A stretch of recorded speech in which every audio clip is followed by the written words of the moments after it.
Hello दोस्तों, कैसे हैं आप सब। तो आज और एक बहुत ही महत्वपूर्ण विषय भारतीय इतिहास से कि अंग्रेजी शासन के दौरान भारत में कब अंग्रेजी शिक्षा शुरू की गई, स्कूली शिक्षा, और कैसे इसका प्रचार और प्रसार अंग्रेजों ने किया।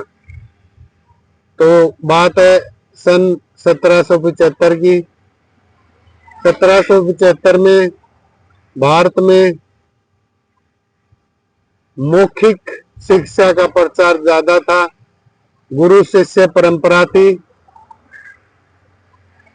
अगर मुसलमानों में देखें तो मदरसों में मौखिक शिक्षा दी जाती थी, हिंदुओं में देखें तो गुरुकुलों में मौखिक शिक्षा दी जाती थी। कुछ जगह पे स्लेट पत्थर पे भी लिख के समझाया जाता था और कुछ जगह ताड़ के पत्तों का प्रयोग भी किया जाता था। और कुछ राजवंशों के यहाँ, राजाओं के यहाँ कपड़े पे या लकड़ी के स्लेट तख्तों पे इसको लिखने का प्रचलन था। तो अंग्रेजों ने पहली बार भारत में अंग्रेजी 1775 में सिखानी शुरू की। फिर 1813 में एक ब्रिटिश संसद में एक्ट पास किया गया जिसका नाम था चार्टर एक्ट। इसके तहत अंग्रेजों ने ब्रिटिश संसद में भारतीय शिक्षा व्यवस्था को बढ़ाने, भारत में शिक्षा का प्रचार करने के लिए धन की मांग की और एक बिल पास किया गया जिसको ब्रिटिश संसद ने मंजूरी दी।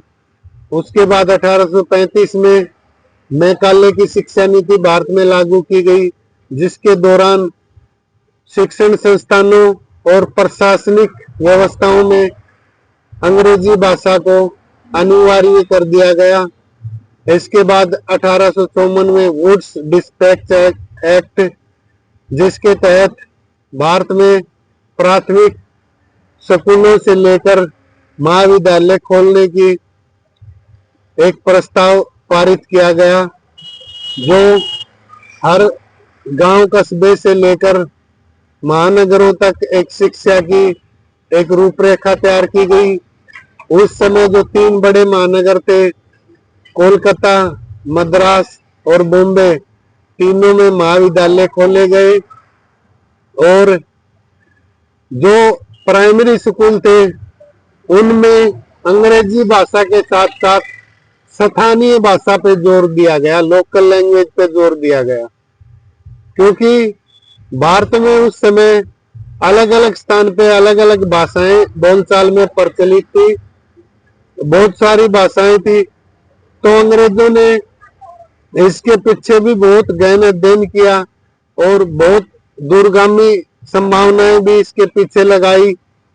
फिर उन्होंने स्थानीय भाषाओं को जैसे बोलचाल में थी उन्हीं को लिखित रूप दिया गया, उनकी लिपियां तैयार की गई, उनकी वर्णमालाएं बनाई गई, उनके अक्षर बनाए गए, उनके स्वर और व्यंजन बनाए गए। अगर अंग्रेज चाहते तो 1854 में भारत में अंग्रेजी के साथ साथ एक भारतीय भाषा को पूरे भारत में सिखा सकते थे, स्कूली व्यवस्था में लागू कर सकते थे।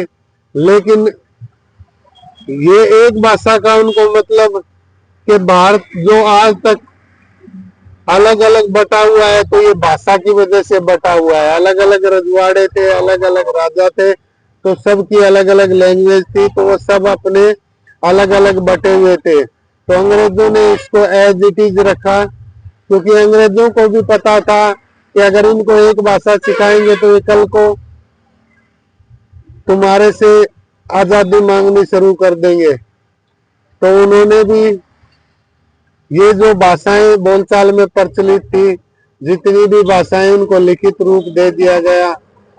जो आज हम अलग अलग स्टेट में भाषाएं पढ़ते हैं, तो ये 1854 वुड्स एक्ट के बाद इनकी वर्णमालाएं बनाई गई, इनकी लिपियां बनाई गई जो आज तक भारत में लागू है। तो ये भारत की एकता को खंडित करने के लिए, जो पहले से ही खंडित थी, अलग अलग राजाओं में बटी हुई थी, जो आपस में लड़ते रहते थे, अगर वो पहले एकजुट होकर एक राष्ट्र का निर्माण कर चुके होते तो अंग्रेज कभी भी यहाँ पे कब्जा नहीं कर पाते।